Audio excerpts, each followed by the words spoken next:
전도와 선교를 신학적으로는 구분을 하는데요. 그런데 지금도 학자들 사이에서는 전도가 뭐냐, 선교가 뭐냐라고 할 때에 아직도 그 정의에 대해서는 논쟁을 벌입니다. 그럼에도 불구하고 저는 오늘 목회적으로 전도와 선교를 구분하여서 여러분들에게 말씀드리려고 하는데, 전도는 뭐냐면 한 사람에게 복음을 전하여 그를 회심시키는 사역, 그것을 전도라고 합니다. 선교는 전도를 포함합니다.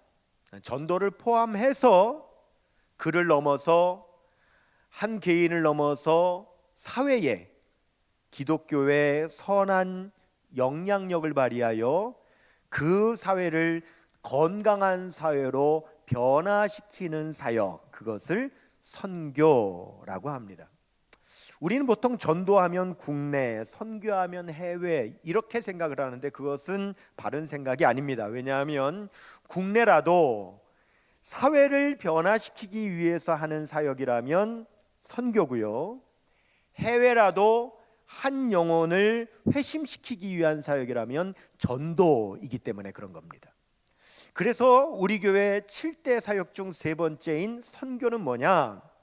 전도를 포함하여 기독교의 선한 영향력을 발휘하여 그 사회가 더 건강한 사회로 변화되게 만드는 것을 우리 교회가 정의하는 선교라고 이렇게 여러분들에게 말씀을 드리고 싶습니다. 그러면 우리가 기독교적 선한 영향력을 발휘하여 사회를 건강하게 변화시키려면 도대체 뭘 어떻게 바꾸자는 거냐, 기존의 사회를 어떻게 변화시키고자 하는 거냐라고 할 때에 선교에서 추구하는 목적은 그 사회가 하나님께 영광 돌리는 사회로 변화시키는 것을 선교의 목적으로 합니다. 아무리 선한 일, 아무리 유익한 일을 많이 하여도 그것이 하나님께 영광 돌리는 사회가 되도록 하는 목적이 아니라면 그것은 선교라고 말할 수가 없는 거예요.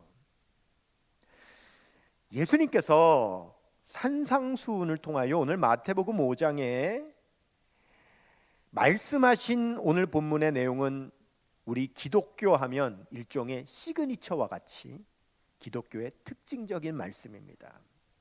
이 말씀은 딱 들으면 신앙생활을 안 해도 이것은 성경에 있는 말씀, 예수님 하신 말씀, 교회가 하는 말이라는 걸 알 정도의 아주 특징적인 말씀이에요. 그 말씀의 마지막 마태복음 5장 16절 같이 보시면 시작. 이같이 너희 빛이 사람 앞에 비치게 하여 그들로 너희 착한 행실을 보고 하늘에 계신 너희 아버지께 어떻게 하라? 영광을 돌리게 하라. 이 예수님의 명령입니다. 이것이 바로 선교입니다. 우리의 어떤 선한 행실을 통해서 하나님께 영광 올려드리게 하는 것, 이것이 선교라는 거예요. 그러면 우리가 어떻게 세상 사람들로 하여금 우리의 행실을 통하여 하나님께 영광을 돌리게 할 수 있을까? 그 첫 번째는 예수님의 말씀입니다. 소금이며 빛인 너희들이 그 역할을 감당해내야 된다라고 말씀하는 겁니다. 13절부터 15절까지 읽겠습니다. 시작. 너희는 세상의 소금이니 소금이 만일 그 맛을 잃으면 무엇으로 짜게 하리요? 후에는 아무 쓸데없어 다만 밖에 버려져 사람에게 밟힐 뿐이니라. 너희는 세상의 빛이라. 산 위에 있는 동네가 숨겨지지 못할 것이요, 사람이 등불을 켜서 말 아래에 두지 아니하고 등경 위에 두나니 이러므로 집안 모든 사람에게 빛이 느니라. 아멘. 자, 예수님은 우리를 소금과 빛이라고 하시는데 소금이 사람들에게 짠 맛을 내려면, 우리를 빛이라고 하시는데 빛이 사람들에게 비춰지려면 어떻게 해야 되느냐? 소금이 자신이 녹아져야 맛을 보는 사람이 짜다라고 느끼는 거예요. 빛이 태워져야 사람들이 환하게 밝았구나라고 그 빛을 느낀다라고 하는 겁니다. 소금이라 하면서 녹아지지 않고 빛이라 하면서 태워지지 않으면 사람들이 못 느끼는 거예요. 소금인지 모르는 거예요. 빛인지 모르는 거예요. 우리 예수님의 말씀은 뭐냐? 너희가 세상의 사람들로 말미암아 하나님께 영광을 돌리게 하려면 그들이 짠맛을 느낄 수 있도록 해야 된다는 거예요. 빛이 비춰지도록 해야 된다는 거예요. 그렇게 되려면 녹아져야 되고 태워져야 된다라고 말씀하는 거예요.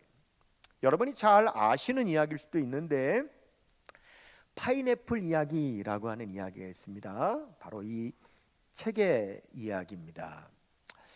굉장히 얇은 책이죠. 한 10분이면 읽어요. 이 책을 쓴 분은 오토 코닝이라고 하는 미국인 선교사님이에요. 이분이 뉴기니라고 하는 곳에 밀림숲에 들어가서 그곳의 원주민들 상대로 선교하면서 그가 직접 체험한 체험담을 이 책으로 펴낸 겁니다. 이 오토 코닝 선교사님 부부가 뉴기니 밀림에 들어갔어요. 그리고 그들의 원주민들을 선교를 하는데 그곳에는 파인애플이 없었어요. 근데 이 선교사님이 너무 파인애플이 먹고 싶은 거예요. 그래서 다른 곳에서 파인애플 묘목 100개를 구해다가 그 묘목을 심는데 원주민들에게 품삯을 주고 심어달라고 부탁을 해서 파인애플 묘목 100개를 심은 파인애플 밭을 만들었어요. 그리고 3년을 키워서 드디어 3년 만에 파인애플이 열려지게 된 거예요. 이제 익기만 하면 따서 먹겠구나라고 기대를 하고 있는데 익기도 전에 파인애플이 다 사라졌어요. 원주민들이 다 훔쳐간 거예요. 선교사님 너무 화가 났어요. 그래서 이분이 의사라 병원을, 원주민들을 위한 병원을 운영하고 있었는데 병원 문을 닫아버렸어요. 그랬더니 원주민들이 아프니까 선교사님이 약 좀 주세요. 왜 내 파인애플을 훔쳐갑니까? 그랬더니 나는 안 훔쳐갔어요. 자, 핑계를 대는 거예요. 그런데 계속 아프니까 결국 어쩔 수 없이 이 선교사님이 포기하고 다시 병원 문을 열었어요. 그들은 여전히 파인애플을 훔쳐갔어요. 알았어요. 그들의 의식이 어떤 의식인지를 아는 거예요. 이들의 의식은 이거예요. 내가 심은 건 내 거라는 의식이 있는 거예요. 그러니까 이 파인애플 누가 심었어요? 자기가 심었으니까 그거는 자기 것이라는 거예요. 이게 밀림의 법칙이라는 거예요. 어쩔 수 없었어요. 선교사님은 그들의 법칙을 따를 수밖에 없었어요.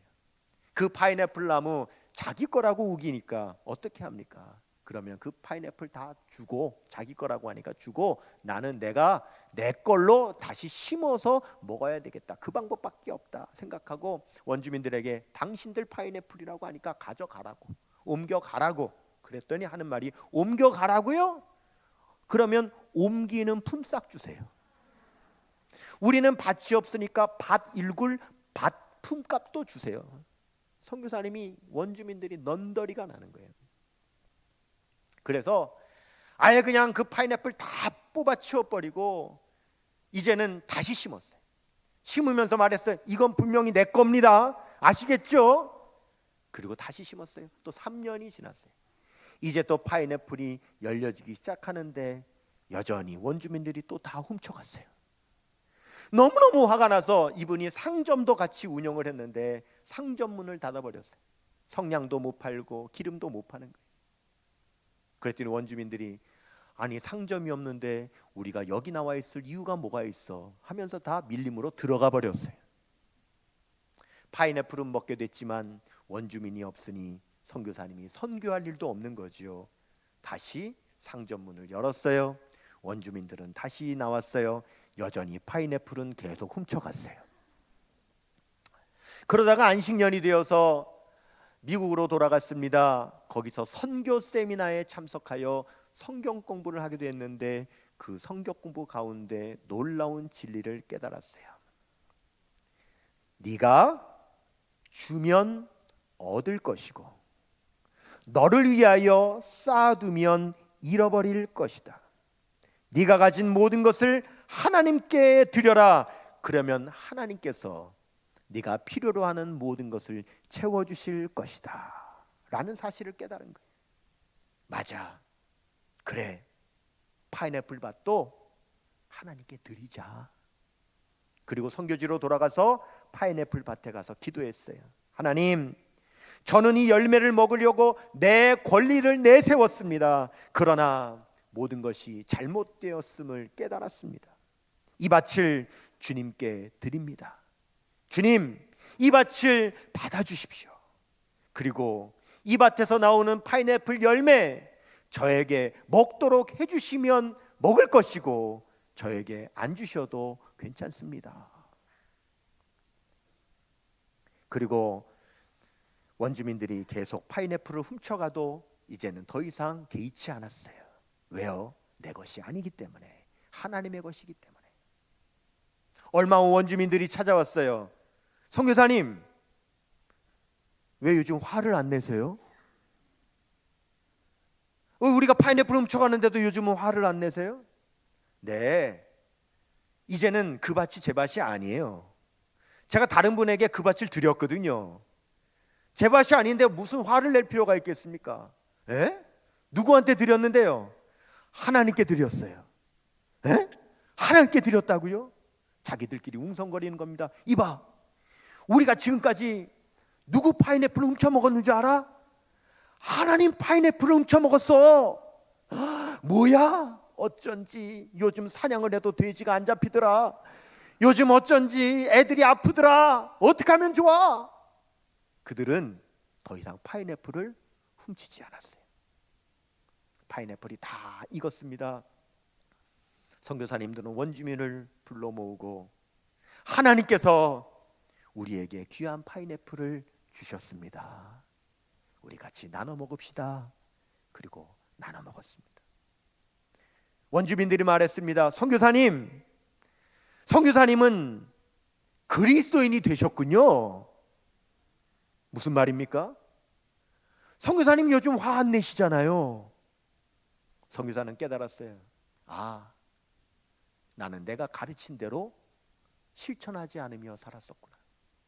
서로 사랑하라, 서로 친절히 대하라 라고 말은 하면서 내 말과 행실이 다른 것을 원주민들이 보고 있었구나. 그제서야 이 선교사님은 자신의 삶을 변화시키기 시작했고, 자신이 변화되자 자신의 모습을 보는 원주민들도 변화되기 시작했으며, 그리고 얼마 지나지 않아 많은 원주민들이 그리스도인이 되기로 결심을 했습니다 라고 하는 이야기가 이 파인애플 이야기입니다. 여러분, 소금이라고 하면서 나를 녹여내지 않는데 그들이 어떻게 짠맛을 느끼겠습니까? 내가 빛이라고 하는데 나를 태우지 않으면 어떻게 그들에게 빛이 비춰지겠습니까? 세상이 우리를 통하여 하나님 앞에 영광 돌리는 선교를 하는 방법 두 번째는 그들이 실질적으로 체감할 수 있는 그런 유익을 주어야 된다라고 하는 겁니다. 오늘 말씀 마태복음 5장 16절을 다시 읽습니다. 시작. 이같이 너희 빛이 사람 앞에 비치게 하여 그들로 너희 착한 행실을 보고 하늘에 계신 너희 아버지께 영광을 돌리게 하라. 아멘. 여러분, 지금까지 이 말씀을 어떻게 읽으셨습니까? 이 말씀을 다시 보십시오. 이같이 너희 빛을 어디에 비추라고 말합니까? 어디에? 사람 앞에 비추라, 이렇게 말씀. 빛을 사람 어디에 비춰야 되냐? 바로 앞에 비추라고 말씀하시죠. 왜요? 캄캄한 길을 걸어갈 때에 그 빛이 그 사람의 발 앞을 비춰야 넘어지지 않고 미끄러지지 않고 제대로 걸어갈 수가 있는 거예요. 여러분, 우리가 누군가에게 빛을 비출 때는 그 사람이 유익을 얻을 수 있는, 도움을 받을 수 있는, 체감할 수 있는 그 앞에다가 빛을 비춰야 된다라고 예수님께서 말씀하고 계시는 거예요. 느껴야 된다는 거예요. 그들이 실제적으로 체감을 해야 그의 행실이 착한 행실이로구나 라고 알 수 있게 된다라는 거예요. 제가 내일 말고 그 다음 다음 주 월요일부터 수요일까지 저 도봉구에 있는 도봉성결교회에서 부흥회를 인도합니다. 그런데 저를 그 부흥회에 초청해 주신 그 도봉교회 담임 목사님이 누구시냐면 지금부터 27년 전에 저를 대관령교회의 부교육자로 저를 불러주셨던 그 당시 대관령교회 담임 목사님이세요. 이제 그곳에서 그분하고 같이 제가 동역을 할 때에 밤늦게 신방을 마치고 돌아오면 교회 마당에 승합차를 세우면 저의 사택은 교회 마당에 있었고 담임 목사님 사택은 교회 마당 옆에 붙어서 넓은 밭이 있어요. 배추밭이 있는데 그 배추밭 사이길로 한 100m를 가야 뚝 떨어져 있는 사택이 있는데 담임 목사님 사택이에요. 근데 밭 사이길로 좁은 길로 그냥 밭길로 가는 거예요. 겨울 같은데 눈이 쌓여있기 때문에 더 미끄럽고 위험해요. 가로등도 없죠. 그러면 한밤중에 도착을 하면 저는 내리지 않고 목사님이 그 밭길을 걸어 사택에 들어갈 때까지 제가 승합차 상향등을 켜서 목사님 갈 때까지 길을 비춰드렸어요. 그럼 목사님이 그 길을 따라서 걸어서 사택 앞에 도착하면 고마우니까 저를 향하여서 멀리서 손을 흔들어요. 고맙다고 막 손 흔들고 너도 빨리 들어가라고.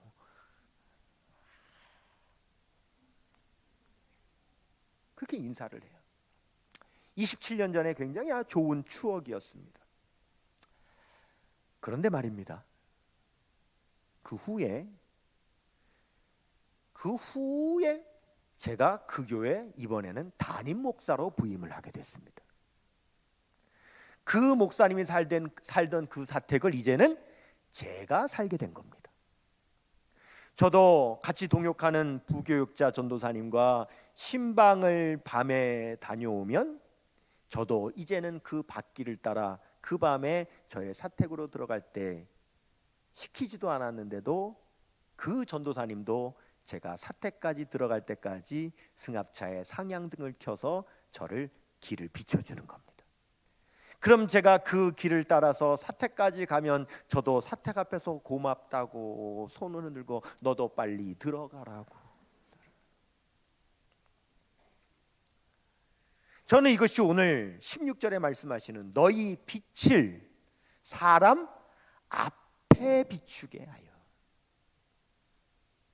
그가 실질적으로 우리가 빛이라고 하는데 우리의 빛을 그 앞에 비춤으로 그가 실질적으로 그 빛의 도움을 받아 어두움을 극복하고 그가 위험을 극복하고 유익을 경험한 것을 체험하게 됐을 때에 그제서야 비로소 너희 행실을 착한 행실이라고 하면서 하나님 아버지께 영광을 돌리게 된다라고 말씀하신다는 거예요.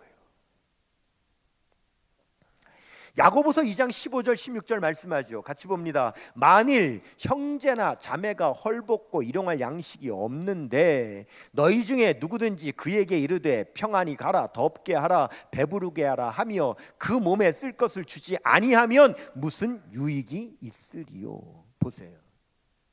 배부르게 하라 라고 하면서 그가 실제로 배부른 체험을 하지 못하면 그게 무슨 유익이 있냐는 거예요. 배부르게 하라고 하는 그 말 때문에 착하다라고 하겠느냐라고 하는 겁니다. 따뜻하게 하라라고 하면서 실제로 그 사람이 따뜻한 경험을 하게 해주지 못하면 따뜻하게 하라 그랬다 그래서 여러분 착한 행실이라고 누가 인정하겠냐라는 거예요. 예수님의 말씀은 뭡니까? 너희가 소금이라면 너희가 빛이라면 그 사람이 실제로 체감할 수 있는 체험할 수 있는 유익을 얻을 수 있는 그래서 그 행실이야말로 정말 착한 행실이라고 그가 깨달을 수 있을 때에 그 착한 행실을 통하여 그 행실을 하게 하신 하나님 아버지께 영광을 돌리는 선교가 된다라고 말씀하시는 거라는 거죠. 여러분 우리가 국내 선교는 그렇게 할 수 있어요. 우리가 하면 돼요. 근데 우리가 해외 선교는 그렇게 할 수가 없잖아요. 그러니까 선교사님들이 그 원주민들에게 찾아가서 그들이 실제로 체감할 수 있는 소금이 되고 빛이 되는 그들에게 유익을 주는 사역을 할 수 있도록 우리가 뒤에서 기도하고 후원하는 거죠. 제가 하는 목사님을 만났어요. 20년 전 얘기입니다. 이 목사님이 저에게 무슨 얘기를 하냐면, 권 목사님, 우리 교회는요, 그분의 교회는 매주일, 그 당시에 저녁 예배를 드렸는데 주일날 저녁 예배를 드릴 때마다, 주일 저녁마다 국내에 와 있는 선교사님 한 분씩을 초대한다는 거예요. 예배에, 저녁 예배에. 그리고 예배 중간에 그분을 강단으로 모셔서 어느 나라에서 선교하는지를 소개를 받고, 그 다음에 그분의 기도 제목을 듣고 굉장히 짧은 시간에 하는 겁니다. 그리고 그분을 위해서 축복송을 불러드리고 그분을 위해서 중보 기도를 해주는 일을 매주일 저녁 한다는 거예요. 그런데 그렇게 하고 그 주일 저녁에 참여한 성도님들마다 그 선교사님들을 위해서 매주일 저녁에 헌금을 하는데, 동일하게 모든 사람들이 다 얼마씩 헌금하냐면 1,000원씩 헌금한다는 거예요. 주일 저녁마다. 근데 그 얘기를 제가 딱 듣는 순간 속으로 너무 적은데 1,000원? 뭐 1,000원을 하라 그러나, 이런 생각이 스쳐들었는데 저의 그 생각을 그 목사님이 알고는 이렇게 말하는 거예요. 근데 목사님, 우리 교회가 주일 저녁 예배 드리는 숫자가 3,000명입니다. 그래요. 그럼 계산 빨리 해보세요. 얼마입니까? 300만 원이에요. 20년 전에 300만 원이에요. 적은 돈이 아닙니다. 그 선교사님에게 교회에서 축복을 하고 교인들이 1,000원씩 헌금하여 300만 원이라는 되는 선교헌금을 그분이 선교지에 가서 귀하게 쓸 수 있도록 격려하는 거예요. 얼마나 큰 격려를 받고 가겠습니까? 그런데 성도님들은요, 얼마 헌금한다고요? 1,000원. 그 당시에도 버스비는 1,000원 했습니다. 부담이 없는 거죠. 제가 너무 큰 도전을 받았습니다.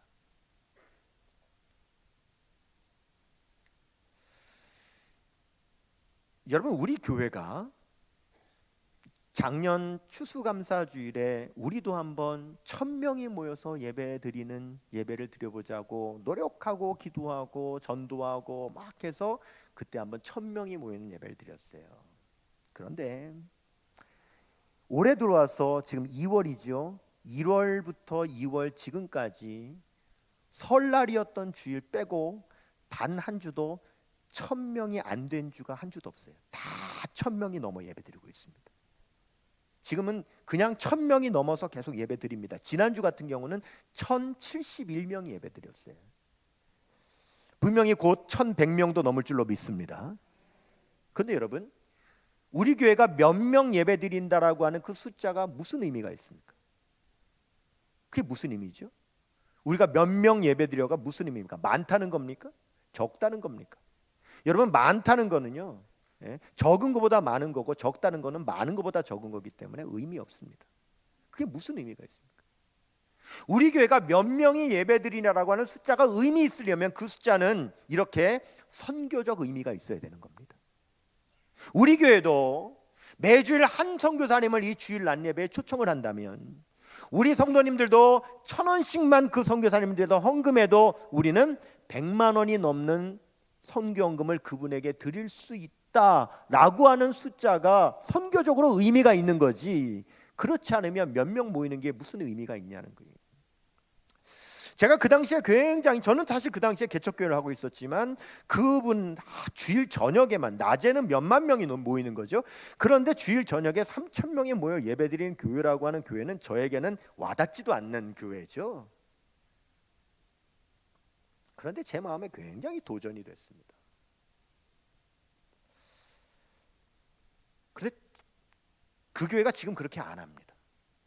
아마 지금 그렇게 매주일마다 선교사님 한 분을 초청해서 교인들이 1,000원씩 헌금해서 그렇게 그분에게 격려하고 선교비를 보내드려요. 1년이면 52개국의 선교사님들을 그렇게 선교할 수 있는 교회가 있는지 모르겠지만 제가 볼 때 없을 것 같은데, 왜냐하면 그 목사님이 그렇게 하시다가 교회를 개척했어요.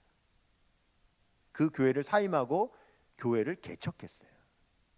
그러니까 지금 그 교회에 계시지 않아요. 그 교회에서 그렇게 안 하고 개척한 교회에서 그렇게 안 하는 걸로 알고 있어요. 그러니까 안 하는 거죠. 남이 안 하는 거니까 해보고 싶은 욕심이 나요. 벌써 여러분들 이거 1,000원을 내야 되나? 이거 벌써 그 걱정을 하시는 것 같은데.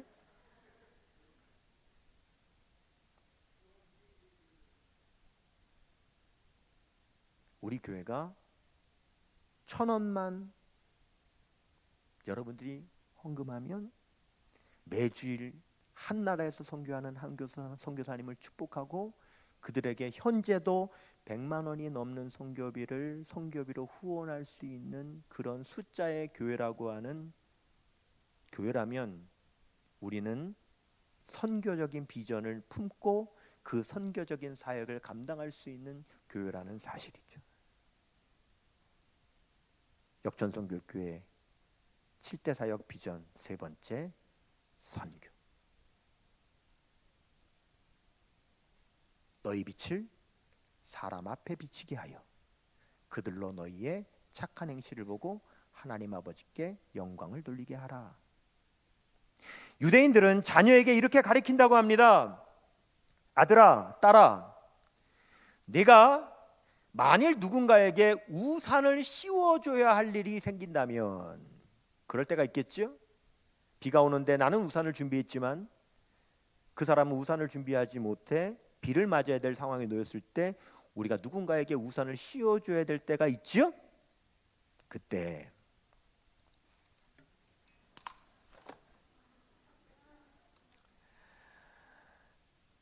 아들아, 딸아, 네가 누군가에게 우산을 씌워줘야 될 때가 온다면 그와 함께 나누어 써서 너도 젖고 그도 젖게 하지 말고 그를 온전히 씌워주어 그가 젖지 않게 하라. 유대인들은 자녀들에게 그렇게 가르쳐 준다고 합니다. 여러분, 어차피 우산 같이 쓰면 나도 절반 젖고 그 사람도 절반 젖는 거예요. 그러느니 어차피 절반 젖을 거 그냥 그 사람 온전히 젖지 않도록 다 씌워주라는 거예요. 왜요? 그렇게 하면 그가 감동하는 겁니다. 그가 감동하는 거예요. 누군가에게 도움이 되려면 그 사람이 감동될 도움을 줘야 하지 않겠습니까? 그 사람이 나의 행실을 착한 행실이라고 여길 수 있을 정도로 그의 마음에 와닿는 감동이 돼야 되지 않겠습니까? 그때 우리에게 그렇게 하라고 하신 하나님께 영광을 돌리는 선교가 될 수 있다라고 말씀하시는 겁니다. 여러분, 우리에게 우산을 허락하여 주옵소서. 그리고 누군가에게 우산을 씌워줄 필요가 있을 때에 우리가 아낌없이 그가 젖지 않도록 우산을 씌워줄 수 있는 우리 역천선교교회 선교가 되게 하여 주옵소서.